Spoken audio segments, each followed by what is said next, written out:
DJ Shika. Nimeingia na gospel kwa sababu moja. Unajua ma DJ ni watu fulani hivi ambao wanaweza kukuweka kwenye mood au kukuondoa kabisa yani. Bora DJ awe live, lakini siku hizi ma DJ wana mix mpaka gospel. Unaweza muda umefika unasema sasa natubu dhambi zangu zote narudi kwa Bwana. Unachukua simu yako, unafuta nyimbo zote za kidunia, una download gospel. Kama hii ambayo nimeingia nayo hapa, unaanza kuiplay gospel ile kwa hisia kali. Yaani unamwona mpaka Jesus huyo hapa anashuka. Unaanza pale, ngekulipa nini kama ungetaka. Tena unaifuatiliza anavyoimba. Nilipe jema moja moja. Afu katikati unasikia ngojea. Wakati nimefika form 6 niliambiwa kwamba ndogo wangu soma, achana na masuala ya mademu hapo chuo. Nikasema okay, hamna shida. Nikafika chuo nikasema kwa kuwa nimeambiwa mademu hapo chuo, sasa ni wakati wa kujitutumua. Nikawa natongoza sana. Lakini mbaya zaidi wakati wa kutongoza mimi huwa nakataliwa tu. Kila nikitongoza nakataliwa. Mbaya zaidi walikuwa hawaniambii kama wamenikataa. Unakuta mnatoka discussion hivi, umembebea na begi, unajielezea pale. Unajua Zainab, kusema kweli mimi nakupenda sana. Sasa akukatai kuambia kwamba hapana, sema kuna kicheko fulani hivi anacheka. Unamwambia Zainab mimi nakupenda sana, sema safe, hebu kuwa serious basi. Sasa wakati nimetongoza semester ya kwanza, nimejaribu kutongoza ninakosa. Nikasema sasa semester ya pili siwezi nikashia hivyo. Oya boss, self. Naam. Mimi naomba uisie hapo kwanza. Ndio. Njoo katikati hapa, usikae upande wa DJ huko. Yaani unajua wewe unafanya story. Mimi ni jaji. Ndio nakusimamia leo, kwa hiyo fuatilia anachosema. Ukiwa unafanya story, kuna kitu kinaitwa economical weights. Punguza maneno mengi, punch ziwe karibu. Sawa. Yani kwa leo haujajiandaa kuchekesha. Kwa sababu story zako ni tukisema ndio kuacha hadi umalize hapa ni masaa 4, unaweza ndio ukatuchekesha baadaye huko. Ndio. Kwa hiyo kwa leo haujajipanga. Usiondoke. Hayo yalikuwa ni mawazo ya jaji wa kwanza. Wala usitetemeke. Hebu twende upande wa mwisho huku. Twende huku. Yani, kama umepewa ukuta ambao umeipigwa tofali hivi, ukaambiwa ukuta tunaufanya nini, ukaona mawazo ya kuweka tiles, ukaona mawazo ya kuweka piga plaster, umekosa kujiamini wewe mwenyewe. Vitu vitatu vinne unataka kuvifanya kwa wakati mmoja. Na kosa lingine, kwa sababu uliingia na nyimbo ya gospel na DJ ikakuacha umeflow muda mrefu sana, hajachombeza chochote, uende naye akakutia kwenye kosa. Lakini kwa upande wangu mimi nakuona kama unatakiwa ujipange tena. Haya, Madam Sasha mwenye mchongo, unamwambiaje mwanao hapa? Safe. Kajipange tena. Asante. Mimi usiondoke Safe. Mimi baada ya majaji kutoa pointi zao, mimi nina kura ya veto. Naweza nikurudishe au nikuruhusu uende. Majaji wanaweza wakasema wewe imekula kwako. Mimi ninaweza kukurudisha. Safe ametetemeka kwa sababu ni wa kwanza na kufungua sio rahisi. So ninasema hivi, Safe, kama mshua wako, ninakupa chansi moja ya mwisho. Nenda kajinoe tena. Umenisikia? Raundi ya pili utakuja. Ni kwa sababu ulikuwa wa kwanza, nimekuona ulivyotetemeka na mambo yamekuwa mengi. Ladies and gentlemen, Safe waende nyumbani. Mimi nimemuokoa Safe. Safe waende nyumbani. Safe watarudi, lakini next time ukirudi sina namna ambayo nitakubeba. But nenda kaandike tena. Kama alivyokuambia Konkara mara ya kwanza. Story kidogo punch. Story kidogo punch. But next time you are coming back. Makofi mengi kwake tafadhali, makofi mengi sana kwake. Alipokuwa anapiga za shule nikakumbuka story wakati mimi niko sekondari. Mimi ni miongoni mwa vile vitoto vilikuwa vitundu kafupi kanene keusi. shule nzima wanakajua, kuanzia mlinzi hadi mpishi, mpaka paka wa shule wanakafahamu. Na comedy nilianza enzi hizo. Mwalimu aliingia anafundisha physics, linear expansivity. Alivyoingia mwalimu anafundisha, alikuwa ana lafudhi ya Kichaga ile ya linear expansivity is the contraction and the expansion of metal material. Alivyotoka mimi nikaanza kumwiga ubaoni. Nikaenda kumwiga ubaoni. Sasa si unajua madem ndo wanakaa mbele, nataka sifa. Ladies and gentlemen, metal material contract and expand. Mara na shangaa, mbona darasa zima licheki? Kumbe ticha karudi yuko dirishani ananiangalia mwanangu. Nageuka mimi nasikia wewe nitakuja nikuue mbwa wewe. Na kwa sasa kutoka chuo cha ardhi, hawa ni watu wa mipango miji. Hawa ni watu wanatupimia uwanja. Ladies and gentlemen, put your hand together for Elkana. Kumbe ukitaka kutoboa technique ni kutetemeka. Jamani, by the way, hapo naweza nikawa nimetoa introduction ya kurudia tena kwa mara ya pili. By the way, kuna kitu hapa huenda ninyi sijui na ninyi mmekipata. Duniani kuna huyu mtu anaitwa Baba Levo. Baba Levo.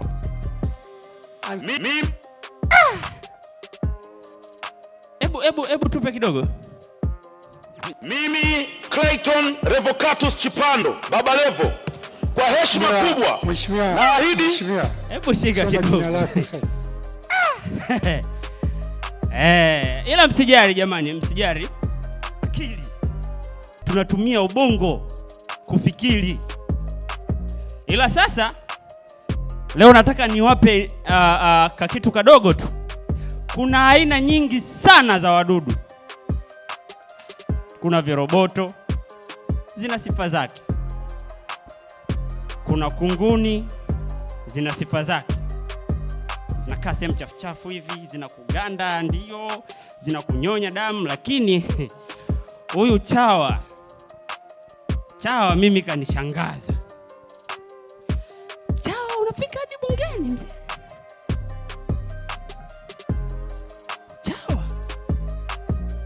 Ila wana Kigoma, hebu wangapi tunatokea Kigoma? Mimi mwenyewe kutokea Kigoma jamaa. Ewa. Mungu awabariki, msijali. Muhindi akitupiga tuna place pale. Tuna bet. Hapo lazima tutatoboa hapo. Kwa sababu tutakuwa na maombi ya wengi. Yes, naomba usiendelee kwanza. Kwanza kabisa unachekeshea trending. Ina maana kabla Baba Levo kuwa mbunge, wewe usingekuwa stand up comedian hapo. Kwa sababu umeingia na Baba Levo alafu umezungumzia chawa. Yaani umeplay mpaka nyimbo ya mimi Baba Levo sauti yake, ambayo kwenye stand up comedy hii usiamini sana. Endapo umeenda sehemu kuchekesha alafu umeme ukakatika, utafanyaje bila kusikia sauti ya Baba Levo? Hiyo ni weakness ya kwanza. Stand up comedian sio mtu wa clip. Watu wa clip ndio wanafanya kupita na upepo. Stand up comedy hawafanyi na trending. Wao wana stories zao ambazo wanajua watachimbua, utazisikiliza. Kwa point ya kwanza, wewe ni mzuri kwenye clip kama una hiyo akili, lakini sio kwenye jukwaa. Jukwaa linataka maisha yako au experience ulionayo. Kwa ulivyoanza, hapana. Mimi kwa upande wangu mzee, sijui wengine labda. Asante. Twende mwishoni kwangu. Naungana na wewe tu. Haya, Madam Sasha mwenye mchongo. Hivyo. Nisikie makofi yake, nisikie makofi yake, nisikie makofi yake. Hata hivyo usijali, wewe ni mchora ramani, vitu vidogo hivi. Next time we'll try. Makofi yake tena kwa kushiriki tafadhali. Sometime unajua jukwaa la stand up comedy sio kwamba mtu achekeshi. Sema inawezekana stress zako ni kubwa kuliko jokes zake. Yaani stress zako ni kubwa kuliko jokes zake. Sasa yeye afanyaje? Na sasa kutoka Mwalimu Nyerere ni muite Good Luck Absalom. Jamaa na jina la kwenye Bible. Good luck Absalom. Nisikie makofi yake tafadhali.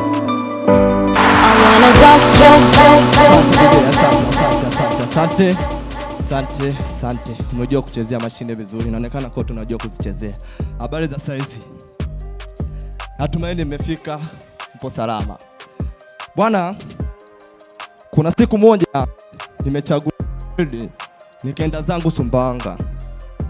Nimefika Sumbawanga nikawa na mshikaji wangu sasa kwa sababu yeye ndio mwenyeji wangu. Nimefika pale nikakutana na mjomba wake. Mjomba wake kanipokea, akamuuliza vipi huyu familia? Nikaitikia ndio. Yaani mimi nikaitikia mimi mwenyewe kabla hajaitikia ndugu yangu nikaitikia ndio familia. Maana tunashare vitu vingi. Akauliza tena, familia? Hasa mimi sielewi anauliza familia kivipi. Nikamwambia anyway fresh. Usiku wa kwanza tu nimelala ndani. Fresh tu nimelala saa 5, saa 6, fresh. Saa 7, saa 8 naona kama kuna vitu vinitekenya miguuni hivi. Afikia nikijishtukiza, naona kama napulizwa. Sasa nawaza hiki kitu gani hiki? Lakini sasa nikipulizwa nalala. Naamka asubuhi nakuta kuna kwenye unyayo huku kuna kama makovu fulani. Ikabidi nimuulize mwanangu, vipi mbona kama sielewi kuna makovu? Akaniambia hao panya mwanangu. Nikamwambia hao panya tu ndio. Panya wana akili ya kupuliza ndio. Kwa kwamba wajaona vitu vyote mkuja kuona mguu wangu. Akaniambia ndio. Nikamwambia bwana asante. Siku ya pili nimelala saa 5. Saa 7 usiku, saa 8 najikuta nipo angani. Afu tupo wengi, tupo uchi. Nikamwambia vipi mwanangu mbona sielewi? Akaniambia uliulizwa lakini familia? Ukasema ndio familia. Ndio twende. Nikamwambia tunaenda wapi? Akaniambia si familia. Nikamwambia ndio. Nikamwambia mwanangu sio kweli. Sasa watu uko uchi wa mnyama. Akaniambia ndio familia. Nikamwambia kwa watu hawezi kwenda bila kuvaa nguo. Akaniambia sasa mimi kwa akili zangu ndivyokuwa mshenzi sasa. Nikaanza kuangalia maumbile ya watu wengine. Naangalia maumbile kila mmoja mmoja. Nikamwambia kweli familia. Sasa nikiona ikigeuka hivi nikasema familia. Kwa kesho nikatamani tena niende kwa sababu siende kwa sababu unajua ili anaenda kuangalia tu maumbile kwa sababu tukiwa uchi unaona kitu fulani hivi. Na nilipokuwa na ubao muda mrefu nikawa naangalia natamani Mbaya kafikia hatua sasa nikajichanganya nikapita na mmoja kati yao. Ndivyo pita na mmoja kati yao sasa. Yakawa matatizo. Sina uwezo wa kujilinda. Nimepita.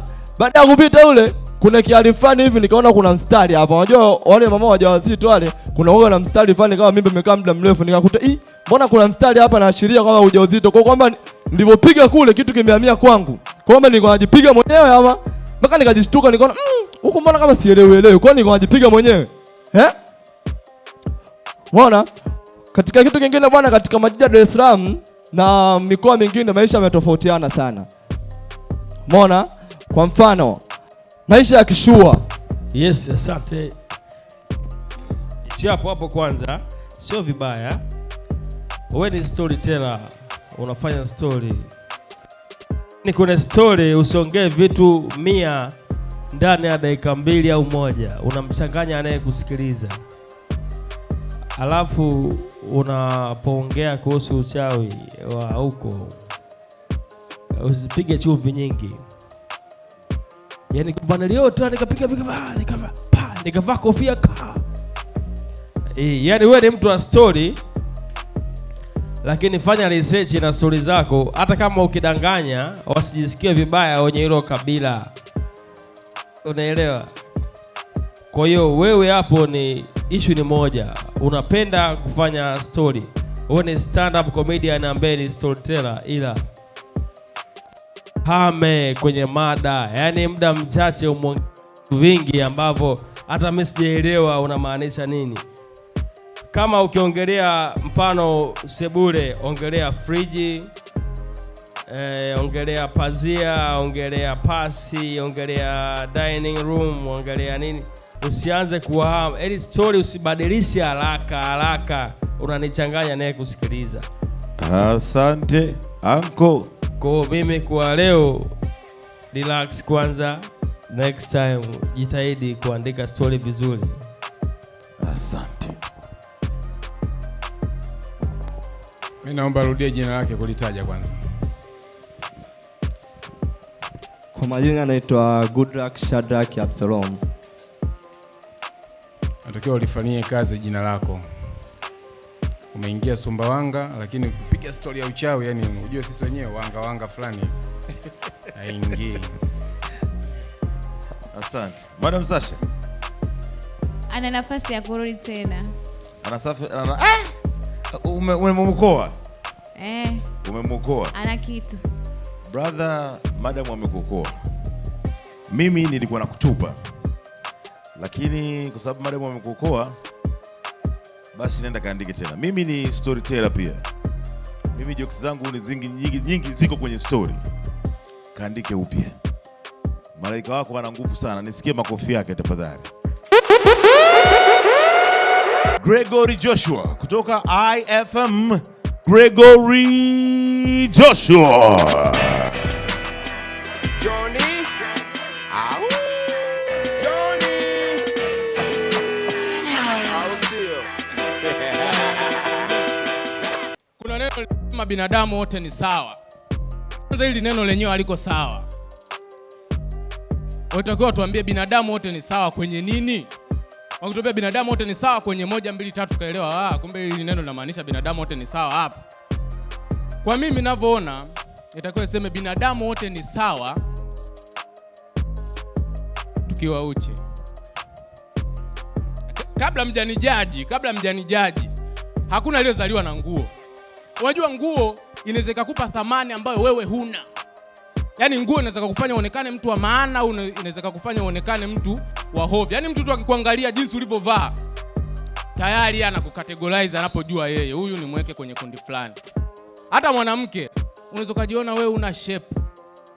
Lakini nataka nikwambie, ukipangilia nguo vizuri, ukachagua nguo,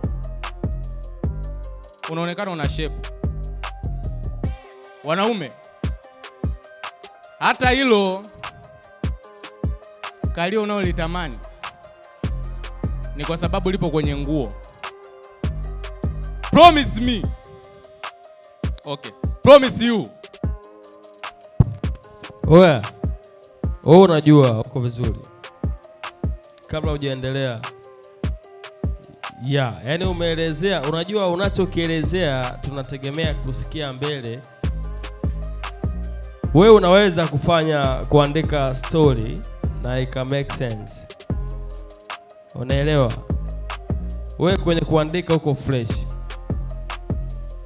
Issue ni mazoezi tu ya kuperform. Kwa sababu umeongea kwamba kuna usawa, umehama, uko kwenye topic moja ambayo ulikuwa unachambua kama matawi. Unajua joke ni kama mti ina matawi. Unaelewa? Kwa wewe kwenye uandishi uko fresh. Issue ni mazoezi madogo tu. Kwa mimi na kubless kwamba uko fresh. Kwa maana hiyo unasema aende huyu. Aendelee na safari. Haya, tuende kwako. Kwa mfano kama mko kwenye safari hivi na yeye yuko ndani ya gari, anaweza akaichangamsha safari, lakini ukimpa jukwaa kama hivi, kuchangamsha ni mtihani. Haya. Kwa hiyo hapo madam unasemaje? Sio mbaya. Kwa hiyo anaenda. Nisikie makofi yake. Kuna watu wanatembea na malaika zao nini leo wanafanya mambo ya protection. Na kwa sasa bila kupoteza time, ladies and gentlemen, put your hands together for Abigail Duo.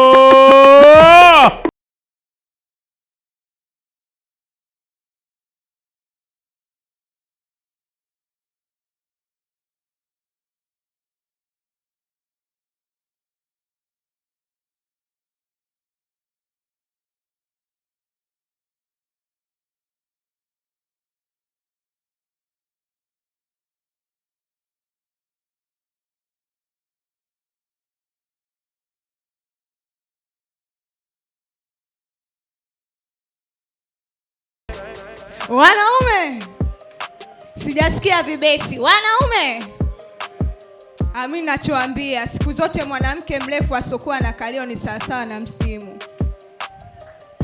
Na unajua hakuna wakati ngumu tunayopitia sisi wadada wembamba tusokuwa na makalio, hasa kwenye kipengele cha kupanda pikipiki. Unajua leo pikipiki ukikalia uwe na umbo namba 8, hata pikipiki inasema yes, nimebeba mtu. Lakini unakuta mtu kama mimi umbo namba 7, ukiangalia uelewi mgongo ni upi, kalio ni kipi.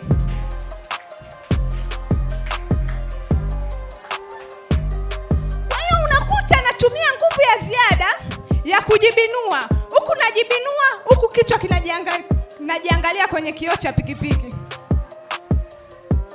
Kwa hiyo unakuta najibinua hadi pumzi inakata. Licha ya hivyo, mimi ni miongoni mwa wanafunzi ambao nilikuwa sipendi sana somo la mase. Kwa sababu somo la Abigail, asante kwa sababu tuko wengi. Uko fresh. Put your hands together. Make some noise for Abigail. Yaani Konkara hajataka ufike mbali. Konkara ameikata katikati. Oya mwanangu twenzetu. Anko unasemaje? Wakati kaanza kuingia hapo anacheza, nikamuuliza mwandaji, ambulance iko nje? Ila alipoanza kosa kuongea, nani asiyependa hayo mambo aliyosema? Madam Sasha unasemaje? You are the best. Ladies and gentlemen, put your hands together for Abigail. Asante sana, na usisite kutuandikia kupitia peji zetu, na ikumbukwe tunapewa nguvu na Tabata Hotel pamoja na Cheka Plus channel namba 414 Azam TV. Mpaka wakati mwingine. Nije tuonge, unafaa masiara, unanyona mikenge, unanyona mimi fara.